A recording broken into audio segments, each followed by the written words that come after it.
Aujourd'hui, nous retraçons le voyage fascinant et complexe de cette figure féminine, cette maternité, sculptée par Jean de Bellewale, un artiste originaire du Libéria. Cette sculpture, réalisée pour un notable de Touba en Côte d'Ivoire, est bien plus qu'un objet d'art. Elle illustre les échanges culturels, mais aussi les rapports de pouvoir asymétriques propres à l'époque coloniale. Le mode d'acquisition de cette œuvre reste entouré de mystères. Ce que l'on sait, c'est qu'elle a intégré la collection personnelle de Raphaël Antonetti, gouverneur de la Côte d'Ivoire de 1918 à 1924, probablement par l'intermédiaire de Maurice Proutot, un administrateur colonial à Touba et proche collaborateur d'Antonetti. Le dossier présenté dans l'édition 64 de Tribal Art Magazine met en lumière des aspects clés de ce transfert. Il souligne que la sculpture, au-delà de sa dimension artistique, incarne une complexité historique où s'entrelacent fascination esthétique et domination culturelle. Cet article explore également le rôle joué par Proutot, détaillant ses liens avec Antonetti et son rôle dans l'acquisition et le déplacement d'objets d'art depuis les colonies. Antonetti, connu pour son rôle influent dans l'administration coloniale française, était à la fois un homme de pouvoir et un collectionneur d'objets d'art. Il considérait ces artefacts comme des témoignages de l'exotisme et des cultures qu'il administrait, mais aussi comme des symboles de la domination culturelle et politique de la France. Son intérêt pour les arts africains était typique de l'époque, mêlant fascination esthétique et volonté de préserver ce qu'il considérait comme les traces d'un monde en voie de transformation sous l'impact colonial.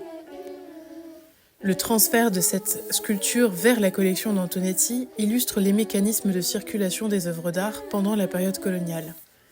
Maurice Proutot, en tant qu'administrateur à Touba, aurait joué un rôle clé dans ce processus. Proche du gouverneur, il partageait cet intérêt pour les objets d'art et leurs valeurs symboliques, participant activement à leur acquisition et à leur exportation vers l'Europe. Ces pratiques, souvent marquées par des contextes de coercition ou d'inégalité, soulèvent aujourd'hui des interrogations cruciales sur la provenance et la restitution des objets culturels.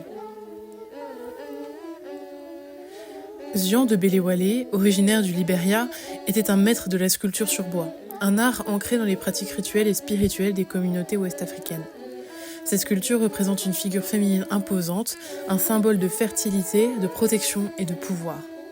On peut détailler le travail des fibres pour les cheveux, les différentes scarifications sur son corps ou encore ce bébé bien caché dans le dos de sa mère.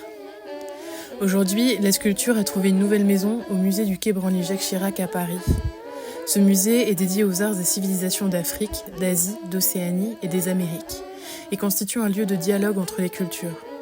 Cependant, il est aussi le théâtre de débats contemporains sur la restitution des œuvres au pays d'origine. Un enjeu qui continue de questionner les héritages coloniaux et la mémoire collective. En revisitant le parcours de cette œuvre, nous découvrons non seulement le talent de Jean de Bellewale, mais aussi les récits souvent douloureux qui entourent la circulation des objets d'art en période coloniale. Il est d'ailleurs rare de connaître le nom de l'artiste lors de l'arrivée de ces objets en France. Même si le chemin de l'œuvre des mains de cet artiste à celle du gouverneur puis du musée semble assez direct, cette sculpture garde peut-être en elle encore bien des secrets.